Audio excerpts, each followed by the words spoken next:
नमस्कार, आपण पाहत आहात अक्राणी एक्सप्रेस न्यूज। मोठी बातमी नंदुरबार जिल्ह्यातील तळोदा तालुक्यातून। भानसहिवरे तालुका नेवासा जिल्हा अहिल्यानगर येथील ज्ञानेश्वर पब्लिक स्कूल व इंटरनॅशनल पब्लिक स्कूलमधील विद्यार्थ्यांच्या समस्यांवरून पालक आक्रमक झाले आहेत। आदिवासी विकास विभाग प्रकल्प तळोदा अंतर्गत असलेल्या या शाळेतील वसतिगृह आणि विद्यार्थ्यांच्या सुविधांबाबत गंभीर आरोप पालकांकडून करण्यात आले आहेत। पालकांच्या म्हणण्यानुसार वसतिगृहातील विद्यार्थ्यांच्या राहण्याची व्यवस्था असुरक्षित असून स्वच्छतेचा अभाव आहे। तसेच विद्यार्थ्यांच्या कपड्यांची स्वच्छता व्यवस्थित होत नसल्याचा आरोपही करण्यात आला आहे। पालकांनी आणखी एक गंभीर मुद्दा उपस्थित केला आहे। विद्यार्थ्यांना निकृष्ट दर्जाचे जेवण दिले जात असल्याचा आरोप करण्यात आला असून अनेक विद्यार्थी आजारी पडत असल्याचे पालकांचे म्हणणे आहे। शाळेतील शैक्षणिक परिस्थितीबाबतही पालकांनी प्रश्न उपस्थित केले आहेत।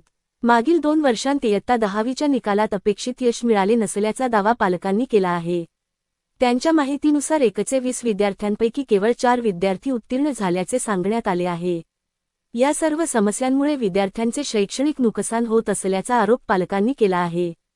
दरम्यान पालकांची प्रमुख मागणी अशी आहे की त्यांच्या पाल्यांचे दुसऱ्या दर्जेदार आणि नामांकित इंग्रजी माध्यमाच्या शाळेत समायोजन करण्यात यावे। या मागणीसाठी 24 ऑगस्ट 2026 पासून एकात्मिक आदिवासी विकास प्रकल्प तळोदा तालुका तळोदा जिल्हा नंदुरबार येथे पालकांनी आमरण उपोषण सुरू केल्याचे निवेदनात म्हटले आहे। आमची मागणी पूर्ण होईपर्यंत आम्ही सर्व पालक आमरण उपोषणाला बसत आहोत, अशी भूमिका पालकांनी घेतली आहे। आता प्रशासन आणि संबंधित आदिवासी विकास विभाग या पालकांच्या आरोपांची आणि मागण्यांची कशी दखल घेतात, तसेच विद्यार्थ्यांच्या शिक्षण आणि सुरक्षिततेबाबत कोणता निर्णय घेतला जातो, याकडे सर्वांचे लक्ष लागले आहे।